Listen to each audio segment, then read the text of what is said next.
قال الله تبارك وتعالى في كلامه المجيد: أعوذ بالله من الشيطان الرجيم. بسم الله الرحمن الرحيم.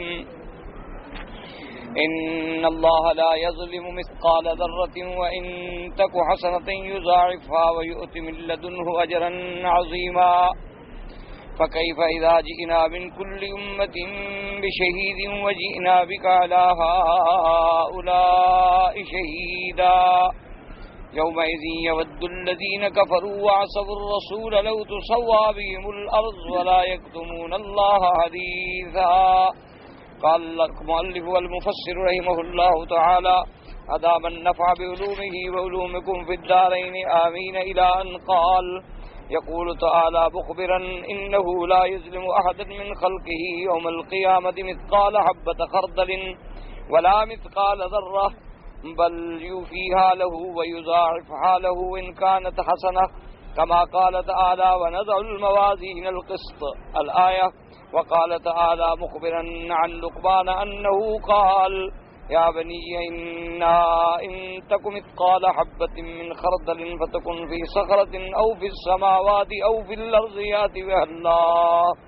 وقال تعالى: يومئذ يصدر الناس أشتاتا ليروا أعمالهم فمن يعمل مثقال ذرة خيرا يره ومن يعمل مثقال ذرة شرا يره. اب مفسر رحمۃ اللہ علیہ سورۃ النساء کی ان آیات کی تفسیر فرماتے ہیں کہ اللہ تبارک و تعالی نے خبر دی اپنے بندوں کو کہ اللہ پاک کسی پر ذرے کے برابر بھی ظلم نہیں فرماتے، عدل فرماتے ہیں، اور قیامت میں بھی ذرہ برابر کسی پہ ظلم نہیں ہوگا۔ کیا معنی؟ یعنی کسی کے ثواب میں کمی کر دی جائے، کبھی نہیں ہوگا، بلکہ اللہ بڑھا کے دیں گے۔ اور کسی کے نہ کردہ گناہ کے ذمے میں کوئی اور گناہ کا اضافہ کر دیا جائے، کبھی نہیں ہوگا، کیونکہ اللہ تبارک و تعالی تمام صفات نقصان سے منزہ ہیں۔ اللہ کا ہر فیصلہ جو ہے یا فضل کے ساتھ ہوگا یا عدل کے ساتھ ہوگا، کیونکہ اللہ تبارک و تعالی جن بندوں کو جنت عطا فرمائیں گے تو اپنے فضل سے، اپنے رحمت سے، اور جن بندوں کو جہنم میں ڈالیں گے، سزا دیں گے، تو وہ بھی اللہ کا عدل ہوگا۔ اللہ کبھی کسی پہ ظلم نہیں فرماتے، اللہ تو ظلم سے پاک ہے۔ اب ان آیات کا مقصد یہ تھا کہ پچھلی آیات میں جو آپ نے پڑھا ہے، اللہ نے فرمایا کہ وہ لوگ جو خود بھی بخل کرتے ہیں، لوگوں کو بھی بخل کے لیے کہتے ہیں، اور جو اللہ نے ان کو نعمتیں دی ہیں ان کو بھی چھپاتے ہیں کہ ان کے اپنے بدن پر بھی ان کا کوئی اثر نعمت جو ہے وہ نظر نہیں آتا، تو ایسے لوگ جو ہیں ان کے لیے عذاب جہنم ہے۔ اب ان آیات میں اللہ نے فرمایا کہ ہم بندے پہ ذرے کے برابر بھی ظلم نہیں کرتے، تو مقصد یہ تھا کہ جب اللہ پاک تمہیں ایک نیکی کا بدلہ 10 گنا دیں گے، اور چاہے تو 700 گنا دیں، اور چاہے تو 1,00,000 گنا دیں، چاہے تو 20 لاکھ گنا دیں، اور چاہے تو اس سے بھی بڑھا دیں، تو اس رب قدیر کے حکم پر، اس کی رضا کے لیے تم خرچ کرنے سے کیوں ڈر رہے ہو؟ تمہارا تو ایک دھیلا بھی ضائع نہیں جانا، ظلم تو ہونا نہیں۔ بندہ وہاں پیسے دیتے ہوئے ڈرتا ہے جہاں ملنے کی امید ہی نہ ہو کہ جی میں اس کو کیسے دے دوں، میرا تو پیسہ ڈوب جائے گا، اور جہاں یہ امید ہو کہ بھی 1 نہیں 1,00,000 دوں تو 10 لاکھ ملے گا، بلکہ 700 گنا ملے گا، بلکہ 1,00,000 گنا ملے گا، تو وہاں کون بے وقوف ہے جو نہیں لگائے گا؟ کون ایسا کم عقل ہے کہ پھر اللہ کی نعمتوں کو خرچ نہیں کرے گا؟ اس لیے اللہ تبارک و تعالی نے پہلے مذمت بخل بیان فرمائی، اور اس کے بعد فرمایا کہ ہم کسی کے ساتھ ذرے کے برابر بھی ظلم نہیں کرتے۔ اگر تم نے کوئی دنیا میں بھلائی کی، تم نے دنیا میں نیکی کی، اس لیے میرے آقا نے سرکار مدینہ صلی اللہ علیہ وسلم نے فرمایا تھا، آپ نے فرمایا ابھی بھی عائشہ سے کہ جہنم سے بچنے کے لیے اگر کھجور کا کوئی آدھا حصہ بھی ہو تو خیرات دیا کرو، یہ نہ سمجھا کرو کہ معمولی سی چیز ہے، اب 1 کھجور اور اس کا بھی آدھا حصہ بھی میں یہ کیا دوں؟ نہیں، اس سے بھی اللہ تمہیں جہنم سے بچا دیتے ہیں۔ تو اس لیے اس آیت میں اللہ تبارک و تعالی نے ارشاد فرمایا کہ ان اللہ لا یظلم مثقال ذرۃ۔ اصل میں یہ مثال ہوتی ہے، معنی یہ ہوتا ہے کہ اللہ تو ظلم سے پاک ہیں۔ جیسے کوئی مثال میں ہم کہتے او بھائی آپ کا تو میرے پاس کوئی ذرے کے برابر بھی حق نہیں بنتا، معنی یہ ہوتا ہے کہ حق نہیں بنتا۔ تو یہ محاورات چونکہ اللہ نے قرآن میں خطاب کیا عرب کو، اور ان کے حسب عادات و خطاب فرمایا گیا کہ ان اللہ لا یظلم مثقال ذرہ، اور کہیں فرمایا وما ربک بظلام للعبید، اور اللہ نے کہیں فرمایا ونضع الموازین القسط، کہ ہم عدل کا ترازو اس دن لگائیں گے اور ہر بات جو ہے وہ عدل سے ہوگی۔ تو جب اتنا عادل ہمارا رب ہے، جب اتنا کریم و رحیم ہمارا رب ہے، اور جب دینے میں ہمیں وہ اتنا بڑا بدلہ دیتا ہے، اور وہ ایسا بینک ہے جس میں کبھی گھاٹے کا تصور ہی نہیں، وہ ایسے خزائن السماوات والارض ہیں کہ جہاں کوئی دیوالیہ ہونے کا خوف نہیں، تو کون کم عقل ہے کہ اس کے باوجود بھی اللہ کے راستے میں خرچ نہ کرے۔ اور اس لیے قرآن پاک نے دوسری آیت مبارک میں ارشاد فرمایا کہ وما انفقتم من شیء فهو یخلفہ، کہ جو کچھ تم اللہ کے راستے میں خرچ کرتے ہو اللہ فوراً اس کا بدل دیتے ہیں۔ اور اسی طرح حدیث مبارک میں بھی آتا ہے کہ جو بندہ خرچ کرتا ہے اس کے لیے اللہ کے فرشتے بھی دعائیں کرتے ہیں کہ اللہ اپنے راستے میں خرچ کرنے والے کو اور بدلہ عطا فرما، اور جو آدمی بخل کرتا ہے اس کے لیے اللہ کے فرشتے بھی بد دعائیں کرتے ہیں کہ یا اللہ اس کے مال میں بربادی داخل فرما دے۔ اور اسی لیے علماء نے لکھا ہے کہ آج تک اگر آپ تاریخ پوری پہ نظر ڈالیں تو یہ کہیں آپ کو مثال نہیں ملے گی کہ اللہ کے راستے میں خرید کرنے والے کا مال کم ہو گیا، کیونکہ حضور پاک نے سرکار مدینہ صلی اللہ علیہ وسلم نے فرمایا کہ ما نقص مال من صدقۃ قط، او کما قال النبی صلی اللہ علیہ وسلم، کہ صدقہ کرنے سے مال کبھی کم نہیں ہوتا۔ بظاہر تو آپ سمجھتے ہیں نا کہ میرے پاس 100 ریال تھے، میں نے 50 ریال خیرات کر دیے، 50 کم ہو گئے، کم نہیں ہوتی، اللہ اس میں ایسی برکت دیتی ہے کہ اس کا 10 گنا مل جاتا ہے، یا جو بچتا ہے اس میں اللہ برکت ڈال دیتی ہے کہ تھوڑے پیسوں میں تیرا زیادہ کام ہو جاتا ہے، یا اللہ ایسے برکت دیتی ہے کہ تیرے گھر میں کوئی بیماری آنے والی تھی، کوئی مصیبت آنے والی تھی، اللہ نے ٹال دی تو تم اس خرچوں سے بچ گئے، اللہ تبارک و تعالی بدل جو ہے وہ عطا فرماتی ہے۔ اس لیے اللہ تبارک و تعالی نے اس آیت میں خبر دی اپنے بندوں کو کہ ہم اپنی مخلوق پہ قیامت میں ذرے کے برابر بھی، حبۃ خردل کے برابر بھی، ذرے کے برابر بھی، چھوٹی چونٹی کے برابر بھی ظلم نہیں کریں گے، بلکہ ہم تو پورا بدلہ دیں گے، اور صرف پورا نہیں دیں گے بلکہ ہم تو بڑھا کے دیں گے۔ اگر وہ نیکی کرے گا تو کم از کم 10 گنا، اس سے زیادہ 700 گنا، اس سے زیادہ 1,00,000 گنا۔ اور فرمایا جیسے اللہ نے وَنَضَعُ الْمَوَازِينَ الْقِسْطَ، کہ ہم عدل کا میزان ترازو لگائیں۔ اور اس کے بعد حضرت لقمان نے اپنے بیٹے کو جب نصیحت کی تھی تو فرمایا تھا بیٹا اگر تمہاری کوئی ذرے کے برابر بھی کوئی نیکی کوئی چیز ہے، پہاڑوں میں چھپی ہے، آسمانوں میں ہے، زمین میں ہے، وہ بھی اللہ لائیں گے۔ اب برائی ہے یا اچھائی ہے، اگر ذرے کے برابر بھی ہے تو اس پر بھی حساب اور کتاب ہوگا۔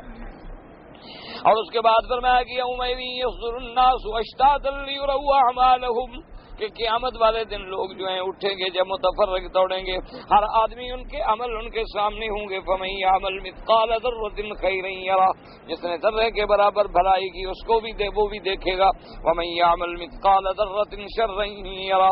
وفی الصحیحین من حدیث زید بن اسلم عن عطاء بن یسار عن نبی سعید الخدری رضی اللہ تعالی عنہ عن رسول اللہ صلی اللہ علیہ وسلم فی حدیث الشفاعۃ الطویل وفی يقول الله عز وجل ارجعوا فمن وجدتم في قلبه مثقال حبة خردل من إيمان فأخرجوه من النار، وفي لفظ أدنى مثقال ذرة من إيمان فأخرجوه من النار، ويخرجون خلقا كثيرا، ثم يقول أبو سعيد اقرأوا إن شئتم إن الله لا يظلم مثقال ذرة۔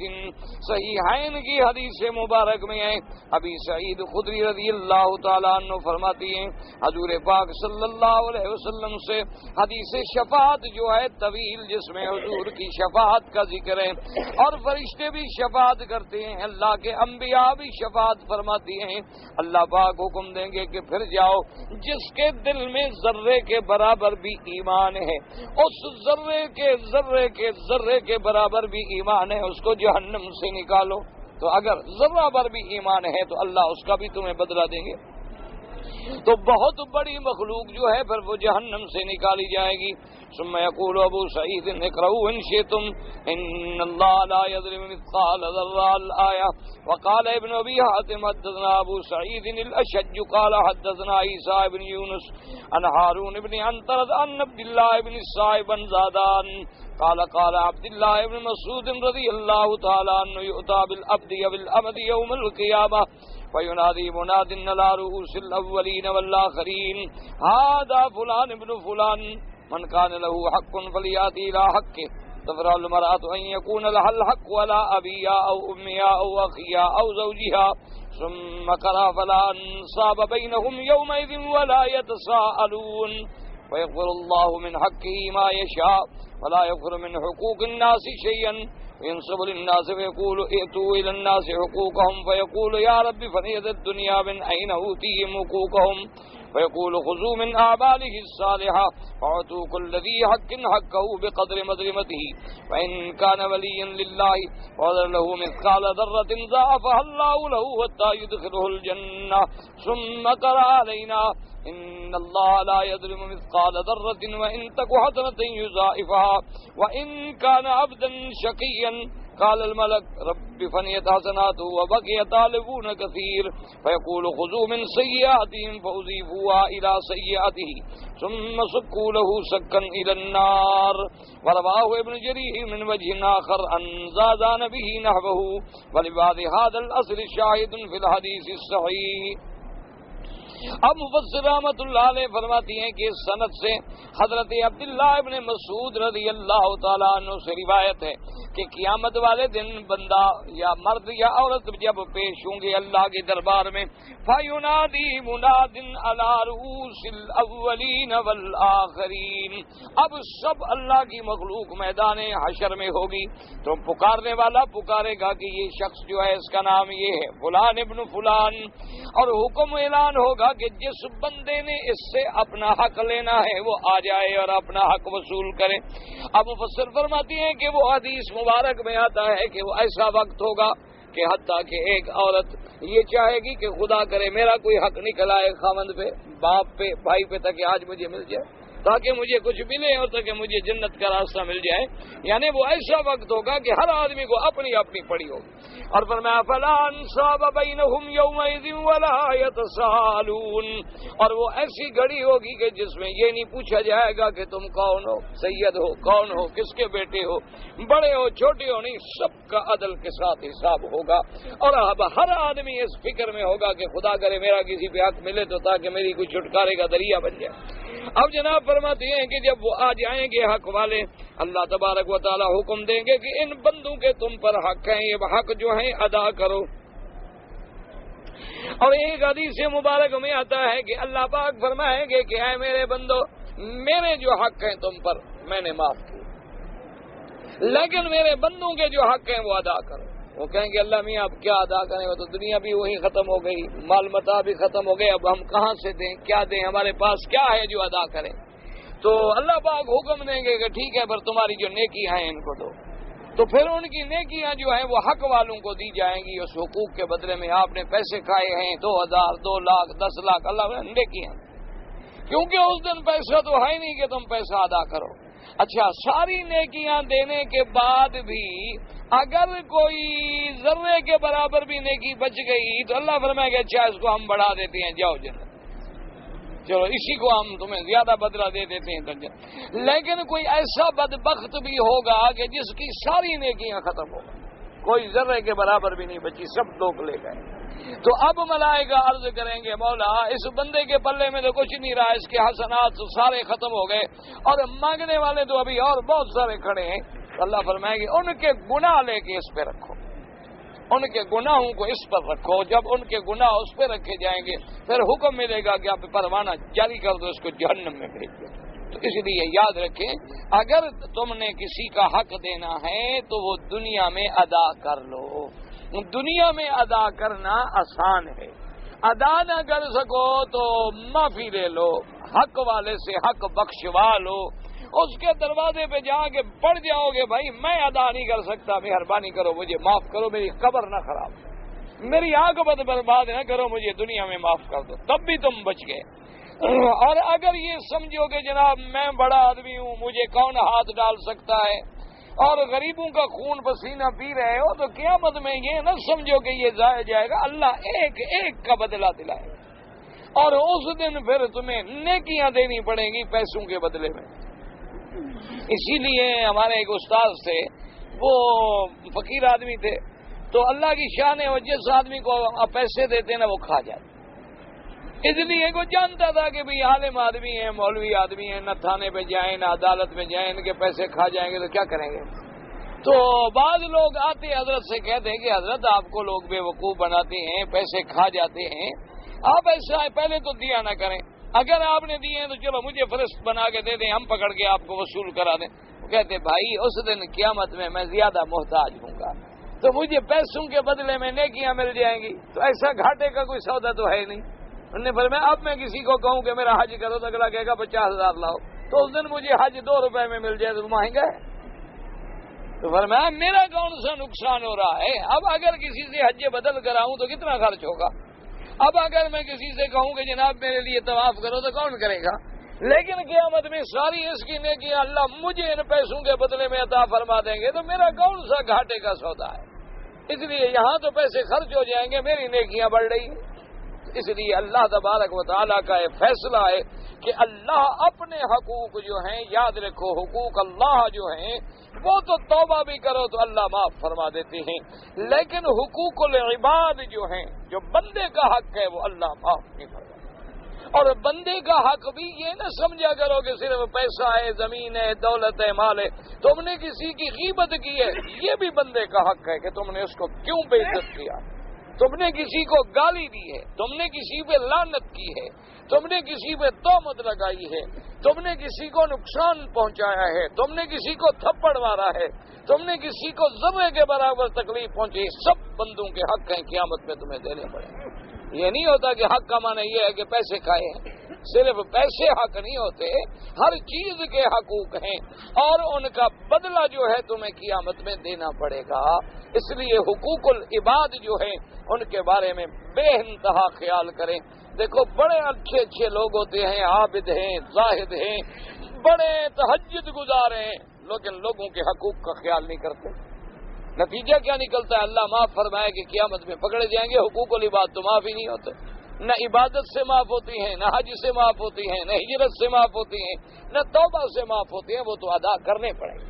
یعنی آپ اندازہ فرمائیں کہ حقوق العباد کا مسئلہ اتنا سخت ہے کہ میرے آقا سرکار مدینہ، اللہ کے کروڑوں صلاۃ والسلام ہوں میرے آقا پر، آپ کے سامنے جب کوئی آدمی آتا کہ حضور جنازہ ہے، جنازہ پڑھنا ہے، فلاں شخص فوت ہو گیا ہے، آپ فرماتے ہیں اس کے اوپر حل علیہ دین، اس بندے کے اوپر کسی کا قرضہ تو نہیں؟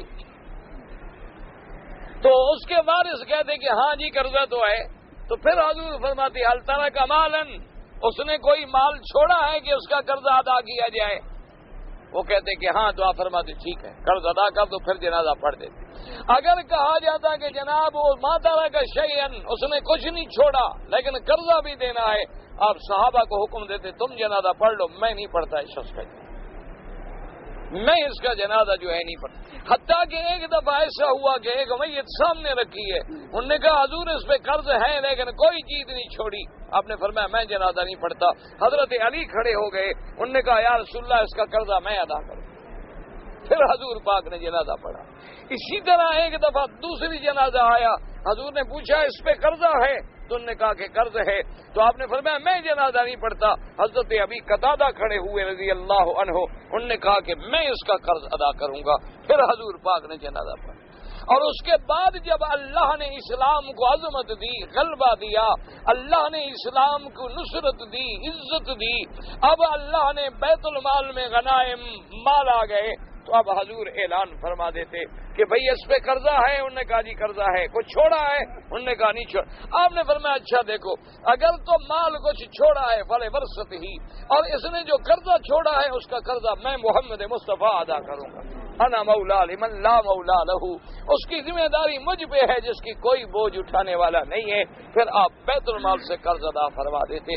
تو قرضہ ایک ایسی چیز ہے، حقوق العباد ایک ایسی چیز ہے، اور آج ہمیں افسوس ہے اور بڑی دکھ سے کہنا پڑتا ہے کہ حقوق العباد کے معاملے میں ہم خاص طور پہ جو ہمارا طبقہ ہے یہ زیادہ کمزور ہے۔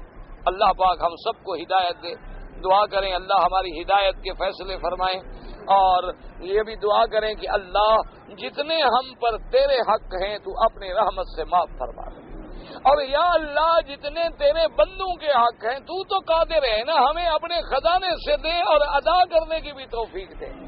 دیکھو نا جی، بعض لوگ ایسے ہیں کہ قرضہ ہے، اللہ نے پیسہ بھی دے دیا لیکن نہیں دیتے، پھر اللہ دینے کی بھی توفیق دے۔ اس لیے ہمیشہ یاد رکھا کریں کہ اللہ معاف فرما۔ اسی لیے شریعت کا حکم ہے کہ مرنے والے کے مر جانے کے بعد میراث تقسیم کرنے سے، وصیت سے، ہر چیز سے پہلے چیز کیا ہے؟ دین، اس کا قرض ادا کرو۔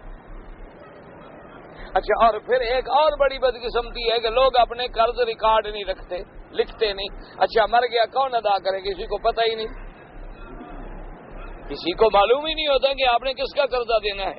اچھا، بعض لوگ جو ہیں بیچارے وہ مانگتے بھی نہیں کہ بھئی اب تو مر گیا، ہم کس سے مانگیں؟ لیکن قیامت میں تو ملے گا نا، ذرے کے برابر بھی حساب ہوگا۔ اس لیے ہر آدمی اپنی ایک قرضے کی فہرست بنائے کہ اتنا میں نے دینا ہے اور اتنے آدمیوں سے میں نے لینا ہے، رجسٹر میں تاریخ دستخط بنا کے رکھ دے، آج موت ہے حیات ہے اللہ عالم، تاکہ ورثاء کو پتہ چلے کہ اتنا قرضہ لینا ہے، اتنا دینا ہے۔ یہ نہ ہو کہ انسان قرضے کے معاملے میں، حقوق العباد کے معاملے میں قبر میں پکڑا جائے۔ اللہ تبارک و تعالی ہر مسلمان پہ رحمت فرمائے، لیکن نیت کرو۔ اسی لیے علماء نے لکھا ہے کہ اگر تم پہ لاکھوں کا قرضہ ہے، سب سے پہلی بات یہ ہے کہ نیت کرو دینے کی۔ جب تک نیت ہی نہ ہو تو ادا کیسے ہو؟ لوگ آتے ہیں جی میرے اوپر قرضہ بہت ہو گیا جی، قرضہ بہت، حضرت اترتا ہی نہیں، تمہاری نیت ہی ہو تو اترے۔ جب تک نیت نہ کرو اللہ نماز قبول نہیں فرماتے تو قرضہ کیسے اتر جائے؟ جب تک تمہاری 100% دل سے نیت ہی نہ بنے قرض دینے کی، قرضے کبھی نہیں ہوتا۔ سب سے پہلے تو اللہ کے آگے توبہ کر کے نیت کرو کہ یا اللہ میں نے قرض دینا ہے، میری 100% نیت ہے۔ اس کے بعد پھر اللہ سے مانگو، کچھ اسباب پیدا کرو، اللہ پاک برکت عطا فرماتے ہیں اور قرضے جو ہیں وہ اتر جاتے ہیں۔ اللہ تبارک و تعالی خود اپنی رحمت سے ایسے اسباب پیدا فرما دیتے ہیں کہ میرا بندہ ہے، نیت اس کی، اور پھر وہ جانتے ہیں کہ تیری نیت صحیح ہے یا دھوکہ ہے۔ اگر تیری نیت خالص ہے تو اللہ کی مدد آ جاتی ہے، اللہ تبارک و تعالی۔ اچھا، بعض اوقات ایسا ہوتا ہے کہ اللہ اس قرض والے کے دل میں ڈال دیتے ہیں، وہ کہتے ہیں اچھا بھائی آدھا میں معاف کرتا ہوں، آدھا دے دو، تو چلو آدھا تو فوراً اتر گیا نا۔ بعض ایسے بھی ہوتے ہیں وہ کہتے ہیں بھائی اگر تم سے نہیں ہوتا چلو میں معاف کر دیتا ہوں، لیکن تم نیت بھی تو کرو نا کہ میں نے حق دینا ہے۔ کسی کو گالی دی ہے، کسی کی غیبت کی ہے، کسی پر تم نے لعنت بھیجی ہے۔ اس لیے میرے مدنی سرکار اللہ سے دعا مانگتے تھے کہ یا اللہ اگر میں نے کسی پہ لعنت کی ہے، پہلے تو حضور کبھی لعنت فرماتے ہی نہیں نا، اگر میں نے کسی کو کوئی ایسا کلمہ کہا ہے جو اس کے حق میں بد دعا بنے تو اس کے حق میں رحمت کر دے، اس کے حق میں اپنی مغفرت کا ذریعہ بنا دے۔ تو اللہ کا نبی جب ہمیں یہ سبق دے اور ہم نہ سیکھیں، حضور صلی اللہ علیہ وسلم کے اسوہ حسنہ پر جو ہے وہ ہر حال میں عمل فرمائے۔ اب جناب اس کے بعد فرماتی ہیں کہ اس حدیث کے شاہد جو ہیں صحیحین میں بھی، صحیح میں بھی موجود ہیں۔ وقال ابن ابی حاتم حدثنا ابی قال حدثنا ابو نعیم قال حدثنا فضیل یعنی ابن مرزوق عطیۃ الاوفی قال حدثني عبد الله بن عمر رضی اللہ تعالی عنہما قال نزلت هذه الآية في الأعراب من جاء بالحسنة فله عشر أمثالها قال رجل فما للمهاجرين يا أبا عبد الرحمن قال ما هو أفضل من ذلك إن الله لا يظلم مثقال ذرة وإن تك حسنة يضاعفها ويؤتِ من لدنه أجرا عظيما۔ اس حدیث مبارک میں آتا ہے کہ حضرت عبداللہ ابن عمر نے فرمایا کہ یہ آیت جو ہے اعراب کے بارے میں نازل ہوئی، من جاء بالحسنۃ فلہ عشر امثالها، یعنی یہ کم از کم بدلہ ہے کہ ایک کا 10 گنا۔ تو ایک صحابی نے پوچھا کہ حضرت پھر مہاجرین کو کیا ملے گا؟ یہ تو عام مسلمان کو بھی ایک کا 10 گنا مل جائے گا، اور جو مہاجر ہیں حضور کے صحابہ ہیں جنہوں نے گھر چھوڑا، مکہ چھوڑا، وطن چھوڑا، اخوان چھوڑے. آپ نے فرمایا کہ تم نے وہ آیت نہیں پڑھی. اللہ نے فرمایا کہ اللہ ذرے کے برابر بھی کسی پہ ظلم نہیں کرتے، اور اللہ اپنی طرف سے یضاعفھا بڑھا دیں گے. کتنا؟ یہ اس کا حد بھی تو اللہ جانتے ہیں. وَيُؤْتِ مِن لَّدُنْهُ أَجْرًا عَظِيمًا، بڑھانے کے علاوہ پھر اپنی طرف سے اور بہت بڑا ثواب دیں گے. تو مہاجرین کے لیے تو بھی پیمانے ہی الگ ہیں، کیونکہ صحابہ کو میزان کے ترازو میں نہیں تولا جائے گا، صحابہ کو نسبت کے ترازو میں تولا جائے گا کہ یہ کون ہے. یہ صحابی ہے محمد مصطفیٰ صلی اللہ علیہ وسلم. یہ کون ہے؟ یہ حضور کا صحابی ہے. بس جس کی نسبت جو ہے میرے مدنی کے ساتھ لگ گئی، یاد رکھو ساری کائنات کے ولی ایک صحابی کا مقابلہ نہیں کر سکتے. اللہ تبارک و تعالیٰ سے دعا کرو اللہ صحابہ کی محبت نصیب فرمائے، اللہ تبارک و تعالیٰ صحابہ کی عظمت دلوں میں پیدا فرمائے، اللہ تبارک و تعالیٰ صحابہ کا ادب نصیب فرمائے، اور جو بے ادب ہیں، گستاخ ہیں، دشمنان صحابہ ہیں، اللہ ان کی ہدایت کے فیصلے فرمائے. اللہ تبارک و تعالیٰ ان کو بھی حق اور باطل سمجھنے کی توفیق دے. اور اس کے بعد جناب فرماتی ہیں حدثنا ابو زرعہ قال حدثنا يحيى بن عبد الله بن بكير قال حدثني عبد الله بن حية قال حدثني عطاء بن دينار صحيح جبير في قوله وإن تك حسنة يضاعفها قال فأما المشرك فيخفف عن العذاب يوم القيامة لا يخرج من النار أبدا. وقد يستدل بالحديث الصحيح أن العباس قال يا رسول الله صلى الله عليه وسلم إن أمك أبا طالب كان يحوطك وينصرك فهل نباته بشيء قال نعم وفي زحزاح من نار ولولا أنا لكان في الدرك الأسفل من النار. وقد يكون هذا خاصا بأبي طالب من دون الكفار بدليل ما رواه أبو داود الطيالسي في مسنده. حدثنا ابراهيم قال حدثنا قتادة عن أنس أن رسول الله صلى الله عليه وسلم قال إن الله لا يظلم مثقال ذرة فإن تك حسنة يضاعفها إن الله لا يظلم من حسن يصاب عليه الرزق في الدنيا ويجزى بها في الآخرة فأما الكافر يتم بها في الدنيا وإذا كان يوم القيامة لم يكن له حسنة. اب جناب مفسر رحمت اللہ علیہ فرماتی ہیں کہ اگر نیکی کرنے والا مومن ہے وَإِن تَكُ حَسَنَةً يُضَاعِفْهَا اللہ اس کو بڑھا دیتے ہیں.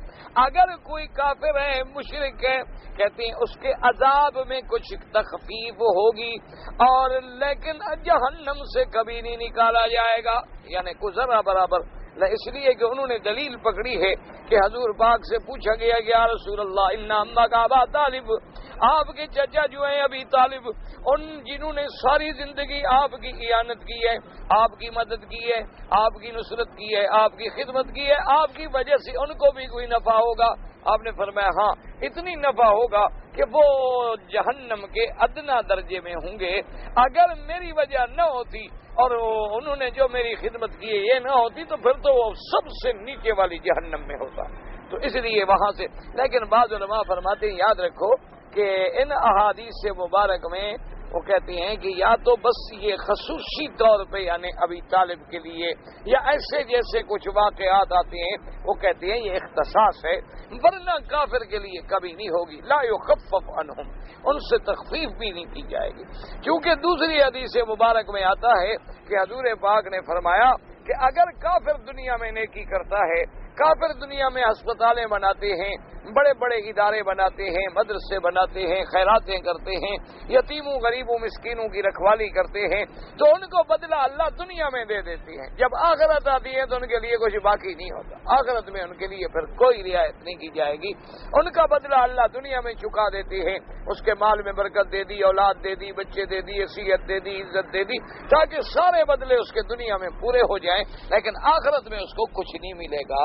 تو اس حدیث کے سامنے بعض علماء نے فرمایا کہ بھئی یہ خصوصیت ہے حضور صلی اللہ علیہ وعلی آلہ وصحابہ وسلم تسلیما کثیرا کثیرا.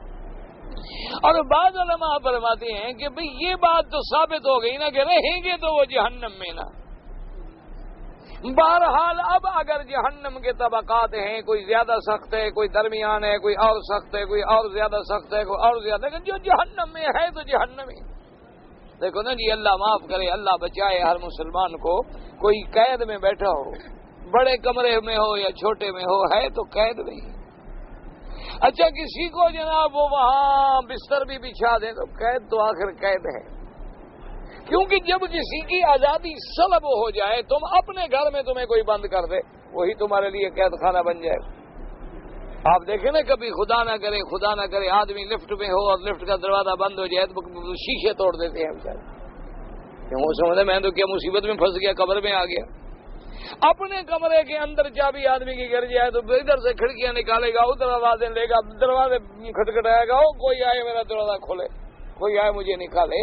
تو اس لیے بہرحال اللہ معاف کرے۔ اور پھر جہنم، یعنی یوں اندازہ کریں کہ اس وقت جو دنیا میں آگ ہے، یعنی اگر اس کو آپ دیکھیں تو 1 ڈگری جو ہے اس میں درجہ حدت ہے، 99 ڈگری اس کو محفوظ رکھا گیا ہے، اور جہنم میں تو ساری کی ساری طاقت ہوگی۔ اس لیے اندازہ کریں کہ پھر جہنم کی آگ کا کیا حال ہوگا۔ اللہ تبارک و تعالیٰ سے دعا کریں کہ اللہ بچائے، اور اللہ ہر کلمے پڑھنے والے کو جہنم سے دور فرما دے۔ اللہ تبارک و تعالیٰ جہنم کے عذاب سے